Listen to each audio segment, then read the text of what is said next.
Hello, the audience. Thank you very much for inviting me so I can share this quite interesting topic that we had almost 1.5 years data for. I'm sorry that I cannot be with you physically. Now it's not very easy to travel, but thanks again for invitation. So let me introduce this topic, COVID-19 and lymphedema. What conclusions, first conclusions we made? So when we were speaking about COVID-19 pandemic, what are usually risk groups? Elderly people, chronic diseases, especially respiratory, cardiovascular, and autoimmune obesity, immunosuppressed people, social workers because of the amount of the contacts. But what about oncology patients? When we're speaking about lymphedema patients, many of them, at least 2/3 of them, are coming from oncology. And also, what about oncology patients who are at risk of lymphedema? And what is about lymphedema patients in total who already have lymphedema and they have it from different reasons? So when we started to read the literature, especially after first pandemic year, according to different data, if not go into details, just into conclusions, they show that severe course risk and mortality risk is higher in oncology patients, almost in 2 to 15 times, if to compare to non-oncology people.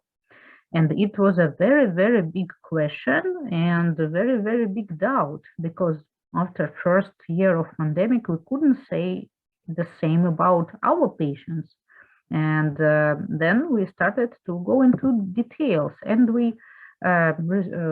read a lot of researchers and different journals from all over the world, Australia, Japan, Turkey, UK, whatever. And actually, yes, they from time to time showed the mortality risk and severe course risk. But if to go into details, and also if to go into the recommendations from the world-known oncology societies, we found out that actually oncology patients who are having COVID-19 can be very, very different, can vary from each other. For example, they can be just recently diagnosed with onset of oncology disease. They can be on current treatment. They can be in stabilization, and they can be in remission. And basically, our patients are usually with lymphedema, are usually oncology patients either in remission or in stabilization with some current treatment. Another thing is that there can be different organs that are affected with oncology. It can be breast cancer in our case, and people with breast cancer, according to data of all that studies, are not having that much risk of COVID severe course or something like that. But if it is a cancer of lungs, of course, there will be higher mortality rates and whatever. Also, the stage of cancer really matters. So obviously that a person in the 4th stage will have a worse situation with COVID course than the patient with the 1st stage. Now, also amount and the existence of the metastatic cells also gives a lot of effects. Also the age, if a patient with oncology is almost 80, he will have much more risks than the young patient. And also other medical conditions and diagnoses. That is even more important, basically. If a patient is completely healthy and like 45-year-old with oncology, he will have less risk than a patient with the, for example, diabetes and obesity, in addition to his cancer. BMI, again, it is one of the most severe things, both for lymphedema, for cancer, and for the COVID. If a patient is obese with cancer, he will have much more chances to have severe COVID course than a not obese patient, also with cancer. And type and duration of oncology treatment. Of course, if there is a very severe treatment that hits a lot the immune system, then the person can be very weak and can be very predisposed to any infectional disease. So basically, not cancer itself makes that impact on the results of COVID in oncology patients, but all these factors. So when it comes to our patients with lymphedema, mostly they are either after the breast cancer or either after gynecological cancer, in some cases prostatic cancer, and in some cases melanoma, but not after lung cancer or intestinal cancer or some very, very severe and bad cancer. So our patients mostly are in remission and not in acute condition, and in them there is almost no difference with the normal people. So what are really, really risk groups of the COVID-19 severe course in oncology patients? Of course, it is chemotherapy ongoing or finished less than in 3 months, because in that condition, immune system can be not okay. Then radiotherapy, also it can give some impact on the COVID. Bone marrow transplantation less than 6 months ago, or immunosuppression therapy that gives impact on our immune system, and that can give some additional risk. And the type of cancer, of course, oncohematology or active lung cancer will give much more risks to the COVID ongoing. So after the scientists really put a lot of investigation, they made a conclusion that first was made in May of 2020, that mortality from COVID-19 in oncology patients most probably is referred generally to the age and other medical conditions and diseases.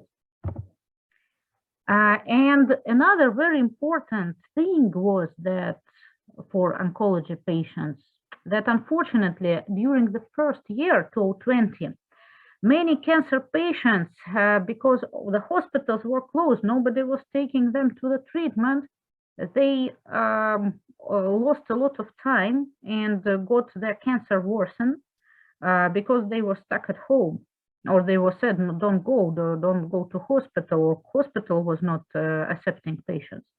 So very important conclusion was made after several months of the starting of pandemic. Cancer won't wait, and neither should you. And if the current pandemic will again have some severe wave, or if there will be, hopefully not, but some another pandemic, that is very important conclusion that we can state right now, that cancer will not wait, and we need to find the ways how to treat it on time, not to lose time. So what lymphedema patients we usually have, whom we can see with COVID-19? It is primary lymphedema patients, mostly children, some adults as well. Secondary lymphedema patients, most of them after, like I said, breast cancer or gynecological cancer. And patients at risk of lymphedema, usually exactly after that types of cancer. And what we could find about lymphedema and cancer and COVID-19. Actually, we also went into guidelines from the Lymphedema Support Network from the UK and Lymphatic Education and Research Network.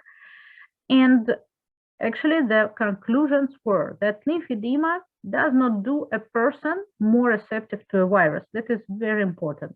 With little exception, in very rare cases of primary lymphedema, when all the trunk is affecting internal organs, lungs, and ductus thoraicus, of course, COVID-19 can have quite a bad impact. But in other cases, lymphedema was not making the situation worse if a person could have COVID. So what are the main important stuff? That COVID-19 doesn't make the course of lymphedema worse if a person continues to follow all standard lymphedema recommendations. That is important. So if a person continues to put on his garment regularly for all day long, if he continues to take care of skin, to do exercises, not to gain weight and whatever, even if at that moment he's having COVID-19, the course of the lymphedema will not be worsening. And risk of the lymphedema worsening is possible in case of long-lasting self-isolation if during that time the patient stopped to follow usual lymphedema recommendations, mostly because he's had less activity, physical activity. And that I see even now it is 2022, and now I'm having more lymphedema patients, not because of their cancer history, but because of the obesity. And they told me that the worsening of their edema on the lower limb happened after COVID pandemic started, because all of them started to work from home. They stopped to go to swimming pool because it was closed and whatnot. And of course, the situation with the weight, with obesity, it increased a lot. And the same with lymphedema patients. It's very important to tell them you need to continue to move, even if you're stuck at home, do exercises. Because of possible lymphadenopathy and post-thrombotic system, these conditions could lead to the onset of lymphedema. There can be a little bit of connection. We all know that viral diseases can cause lymphadenopathy, and COVID-19 is famous because sometimes it leads to thrombosis, and post-thrombotic symptom can lead to onset of lymphedema. Actually, in my practice during these 2 years, I didn't have post-thrombotic symptom lymphedema after COVID, but I had 2 cases after lymphadenopathy. Was it related to COVID-19 or not? We don't know, because the children were not tested and they were children, so maybe it was an onset, but of the predisposition of primary lymphedema. We cannot tell it for sure, but the connection still can exist. COVID-19 is worsening quality of life of lymphedema patients. That is obvious stuff. And actually, COVID-19 is worsening quality of life of everybody, not only lymphedema patients. So that is the main connections between lymphedema and COVID-19. What we did for our observation, and I will put in addition to what is written here, that we were estimating and collecting all this data when it was first waves of COVID. It is not including last several months with Omicron. So it is first types of COVID and then Delta, but not Omicron. So because I think now with Omicron, almost everybody had it in the end. So during 1.5 years, we observed 256 patients with secondary lymphedema, 141 with upper limb, 81 lower limb, 205 after cancer treatment, 17 with obesity and post-thrombotic symptom cause of lymphedema, and several patients with primary lymphedema, basically 34, 27 of lower limb, and 1 with widespread lymphedema. That is a young man who is having lymphedema of everything.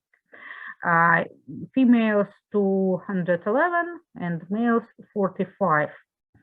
Adults through this group were 237 and 19 children. About children, I will say just from the beginning, they were not tested, and in most children everything was okay. Only 2 situations in beginning of the pandemic, they made us think that they might have COVID. They might have COVID, because all other children, they didn't have any symptoms of cold or other symptoms during the observation. So those 2 situations were very interesting. One of them was a girl, 11-year-old, and she had some kind of viral disease at that moment. In March of 2020, nobody did tests, but it was some kind of viral cold disease, like flu, but not flu. And after that, she started to have general lymphadenopathy. and also lymphadenopathy of inguinal nodes, especially on the left leg, and with some kind of pain. After a while, the lymphadenopathy went away, but her foot started to get swollen. And after that, it was like a lymphedema of the distal parts of the leg. And we still take care of her with the garments and whatnot, but it might be some provocation from the COVID as well. And another situation was that the boy, he was on CDT treatment. He was 9-year-old, and at some moment, without any fever, without any cold symptoms, but in the first big wave of COVID pandemic, he got a rash all over his skin, and nobody can understand what is it. And after a while, the parents who were contacting them with him were having a cough, a quite severe cough for a week without fever, but it was also very strange. And only after a while we found out that in children in the beginning of pandemic, COVID could be shown as a fever symptom. That's all about children with lymphedema and COVID-19, no other cases. So I will speak about other cases, about adults. So in that 256 patients with laboratory PCR tests, we detected virus only in 19 patients, and symptoms without laboratory proof were found in 29 patients. You know, sometimes PCR is not 100% acute. In some cases, patients do not want to do PCR, but they had very, very similar symptoms like COVID. So we put these groups together, and it was only 18.7% of the all 256 patients. But what was very interesting, when we compared the results in the patients with lymphedema, and most of them, they were after cancer, as you can see in the beginning, we compared their situation with their family members. That means with the people with whom they live in their houses. And in family members, COVID-19 developed in 85 families, only in 29 patients, but in 85 families. So it was almost 2 times higher. What does it mean? That there were patients who were living with the relatives. Patients were not getting any sign of COVID, and the relatives with whom they lived, they got COVID. So we didn't do a more precise analysis, but it was very interesting observation that made an idea that lymphedema is not making people predisposed to COVID-19. Maybe even that most of patients after cancer, they were taking a lot of care about their own health. They, in many cases, were even less getting COVID than their own family members. And then we also looked what is happening inside the groups who got COVID. So out of 84 patients, only 4 got the moderate severity course of COVID-19 and only 4 severe. So all the rest were having very light form of COVID-19.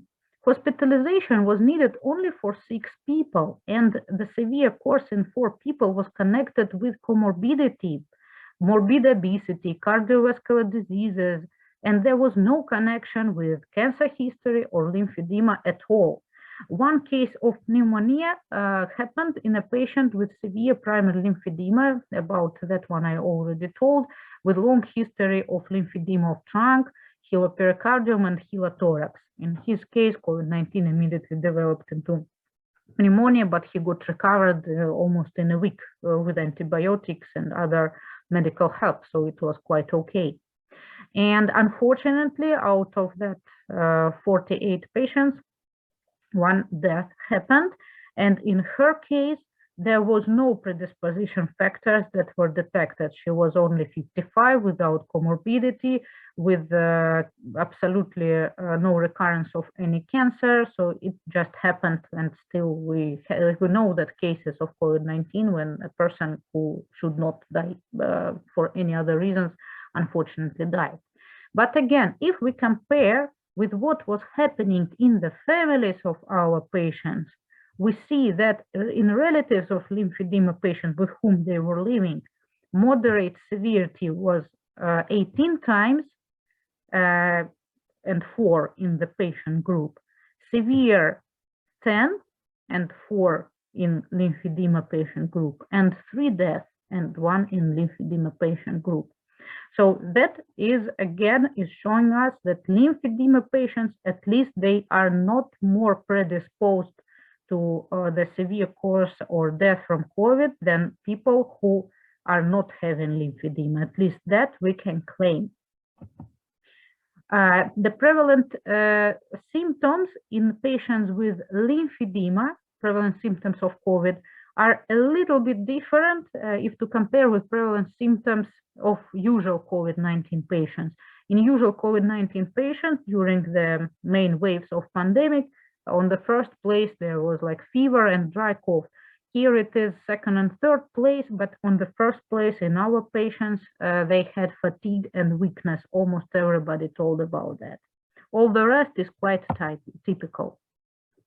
What we can recommend for the lymphedema patients for COVID-19 prophylactics? Yes, now pandemic seems to go down, but we never know what will happen the next viral season of autumn 2022, or maybe something else will go on. So anyway, there are several ways of prophylactics of the infectious diseases.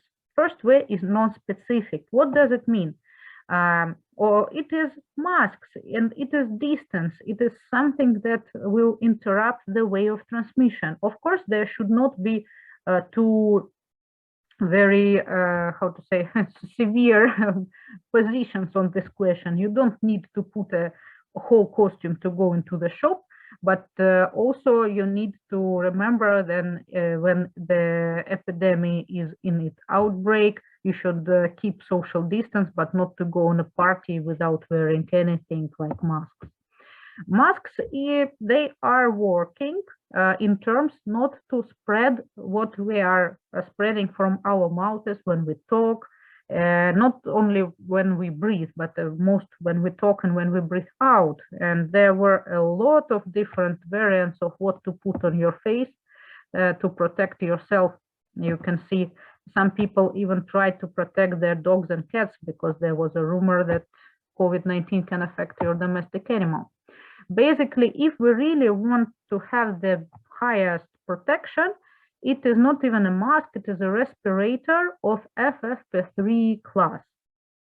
So if you really wanted to feel protected, that is the best solution. Non-specific prophylactic that is almost most important out of all is to strengthen the immune system. And these rules are very important for any epidemic that can happen. Healthy sleep, that is the most important for the immune system. Healthy diet and food intake schedule. Immune system is in our intestine, everybody knows that. So it's very important to keep a healthy weight and to eat healthy products. Physical activity, improving physical activity, we're improving our immune system. Stopping of usual intoxications, smoking and drinking alcohol and whatnot, that is decreasing the immunity system opportunities. Very important, we know that when there is a stress, our immune system goes down. So it's very important to have positive psychological background. We need to work on ourselves and explain it to the patients that we need to be as positive as possible and not to be concentrated on the stressful factors. And also we can use vitamins like D, zinc, selenium, etc. to improve the immune system. What advices we found from Lymphatic Educational Research Network? Keep calm, as we already discussed. Wash hands frequently. That is non-specific prophylactic, and it is okay for any infection, of course. Wipe with alcohol the surface that you touch often, also very good advice, even for non-COVID-19 times, because we know that the keyboard of the laptop and the screen of our smartphone, it is basically two the most contaminated surfaces, and you can get from there not only COVID-19, but a lot more. Social distance of 2 meters is okay when we are having a situation of some respiratory infection around. When coughing or sneezing, cover your mouth with elbow tissue that you will know very well. Do not touch face, mouth, eyes. If you cannot wash hands, put antiseptic, moisture skin. Why? Because if there is some kind of the dryness of the skin, it can get cracked. And we know that if to use a lot of alcohol or if to wash our hands very often, it can be very much dried and then it can crack, and in crack we can get a erysipelas infection. So it's very important to keep on moisturizing and putting cream. Avoid massive people gathering, but remember that long-lasting isolation has a bad effect on the mental health, so you need to find a golden middle, not to be in a crowd, but not to be just by your own. Do not shake hands. I don't know when it will be removed. Maybe it already will be removed in a few months, but when it is a situation like severe pandemic, it has sense. Do not forget to wash your garment every day. That is very important, even if it is not pandemic time. You can put antiseptic on your fingertips, because if to put severe antiseptic with a lot of alcohol on the garment, it can be not lasting as long as we want. We can put rubber gloves on top of the garment so it will not be contaminated. And if you have an extra garment, you can change one to another one when you are going from outside to home. We did a very nice video with experts, lymphology experts from all over the world, Brazil, Spain, Argentina, Peru, Europe, about what measures can be done for lymphedema patients. It is on YouTube still for 2 years. You can still use it. And when we are going to specific prophylaxis, we usually speak about vaccination, but vaccination is not only a solution, it basically gives us more questions. And what we heard from our lymphedema patients, and again, most of them were with cancer history. Should I go for vaccination if I am an oncology patient? Should I go for vaccination if I'm having lymphedema? Because maybe it is affecting lymphatic system, and it is.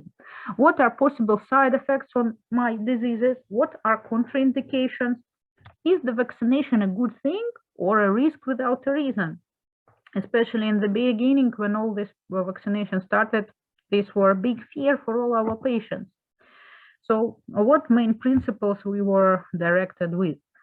Known side effects are 100 times less severe in the prevalent cases than possible course of COVID-19. That means the risks of the vaccine is much less than the probability of getting of COVID-19 severe course or some consequences of it.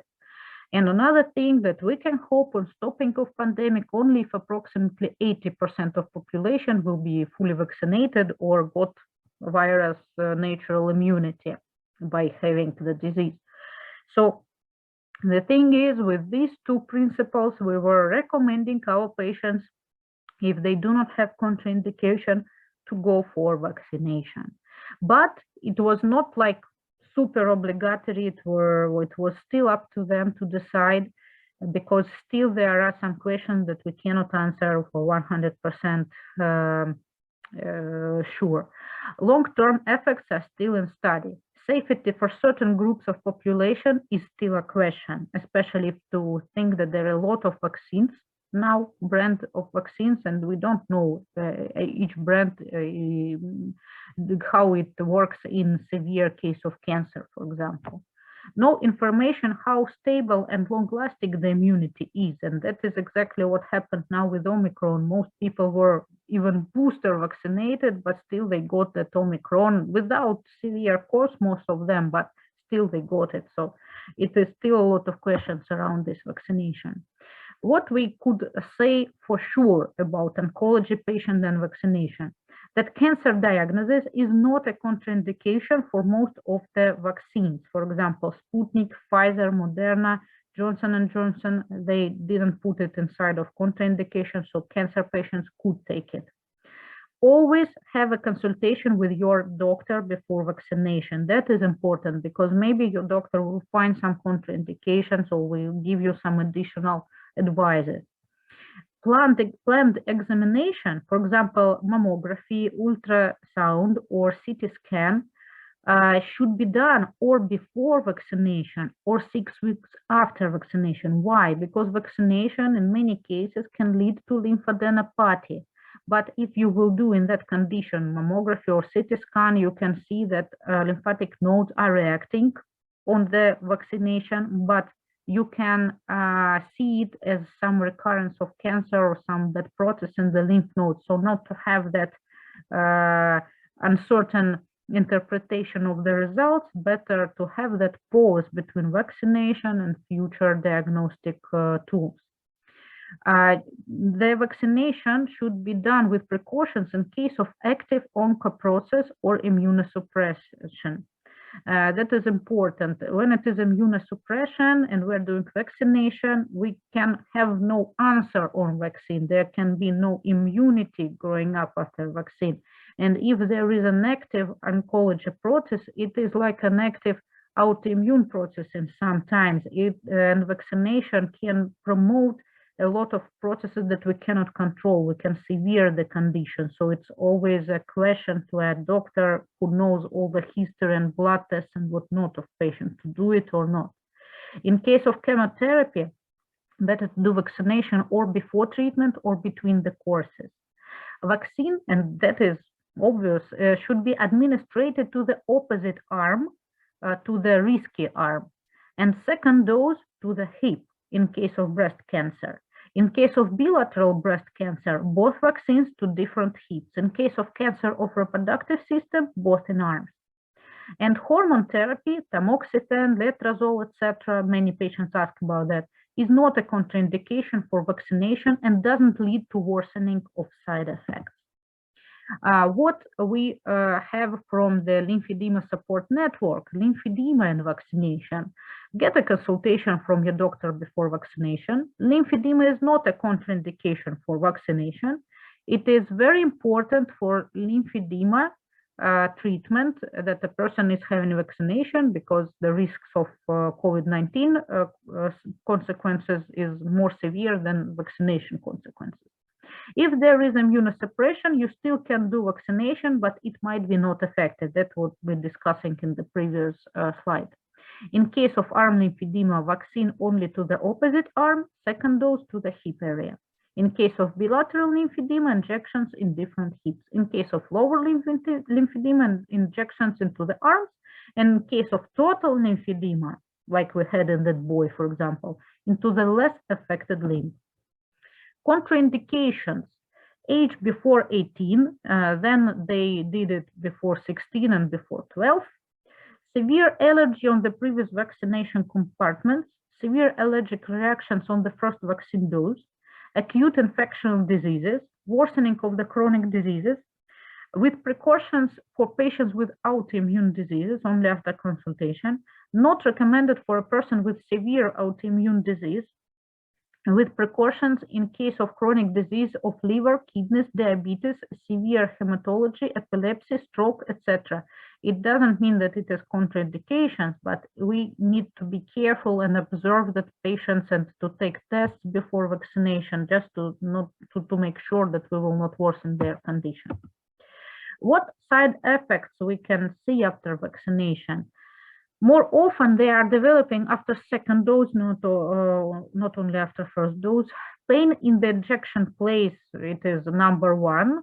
Muscle pain, fever can happen, headache, weakness. Usually, all the symptoms are taking place for 1 to 3 days. Much rare, we can see enlarging of the lymph nodes. It can stay from 2 to 4 days up to a month after vaccination. And very rare severe allergic reaction, but it is really severe. You can see the numbers, so actually allergy can develop on anything on this as well. When we did patient observation after vaccination, patients, 60 of them were with already developed lymphedema and 60 were after cancer treatment, so they were at risk of lymphedema. So within a week after vaccination, common side effects were happening in 30% of patients. Worsening of lymphedema happened only once. Lymphadenopathy and systemic edema happened in one woman after a second dose of vaccination, and still, actually, we do not know how it happened. Lymphedema onset after second dose in a breast cancer patient that we saw 2 times. Actually, a person was after breast cancer, no lymphedema at all. They are taking vaccination, and within a week, they are starting to have enlarging of their arm. We still do not have enough data to say that it was for sure connected or it was just coincidence. So we are trying to get that data from not only our trial, but from the studies from all over the world. But it is just happened like that. Erysipelas recurrence happened in 2 patients, and worsening of overall condition, like how they feel and how they estimate themselves, 3 times. And 2 of them made vaccination when there was worsening of their autoimmune diseases and conditions. They had not only lymphedema, but also their autoimmune disease conditions. And one was having acute lung cancer in addition to their lymphedema without treatment. So in that cases, we can understand why worsening of overall condition developed. But other stuff like erysipelas recurrence and onset of the lymphedema after breast cancer patients, we still do not know, is it connected or is it a coincidence? We need to get more data to have the right kind of statistics. What we can recommend to all patients, and not only about vaccination from COVID, but for all types of vaccination. It is very important that before you want to do a vaccine, you need to pass a blood test, at least 4 clinical blood test results and a C-reactive protein to see that you are not in inflammation, that you are not in some kind of infection, because during that conditions you cannot do any type of vaccination. And if we are speaking about COVID-19 vaccination, it's also a good idea to make a PCR test just before vaccination, so you know for sure that you are not in the latent period of the COVID-19, because to already have COVID-19 and at that moment make vaccination can make it quite worse course. And it is very important to understand that there is no vaccine that can give 100% protect from COVID-19 or spreading it to other people. So even if you are vaccinated, please, when there are a lot of people around you, wear a mask, keep social distance, and wash hands. And what is very important for COVID-19 pandemic times or any other pandemic times and lymphedema treatment. Do not postpone lymphedema treatment. It will worsen. It will not wait when pandemic will stop. Do not postpone changing of compression garments sometime as well. If possible, if you are afraid to go to hospital, ask your therapist to make home visits. It is possible. Do not start treatment if you have any symptoms of cold or COVID, because even here we had several patients who were saying, oh, yeah, I think I'm having COVID, but I feel okay. Can I come for a treatment? No, you cannot. Please stay at home. Put good attention to each of the CDT parts of self-management and weight control. That is very important, because if you stop to wear garment, lymphedema will go bad. If you will gain a lot of weight, lymphedema will go bad. So it's very important to put an eye on it. And if you are going for a treatment of anything and lymphedema as well, please use masks during the treatment, especially if it is a close contact with your physical therapist. Take home messages. When we compare the statistics data of patients who were having lymphedema and general numbers, lymphedema is not a risk factor of COVID-19 severe course. You can see the numbers in our patients. We were meeting it severe course less than in 2% cases. If in general population, they are usually speaking about 6%. Or higher mortality risk as well. In our patients, it were less than 0.40%. We see 2% in general population. COVID-19 is not a cause of lymphedema aggravation if person continues to follow recommendations. Lymphedema should not be a contraindication for vaccination. However, the vaccine should be administered in a lymph without lymphedema. Complications may happen, but they're rare, and we need more studies to understand if they're really connected to the vaccination. Thank you very much, and I hope that this era of the masks will finish soon, because even in my case, we had to have a wedding like that. So health to everybody, and thank you again for invitation. I hope that this information was useful for you. Thank you. Bye-bye.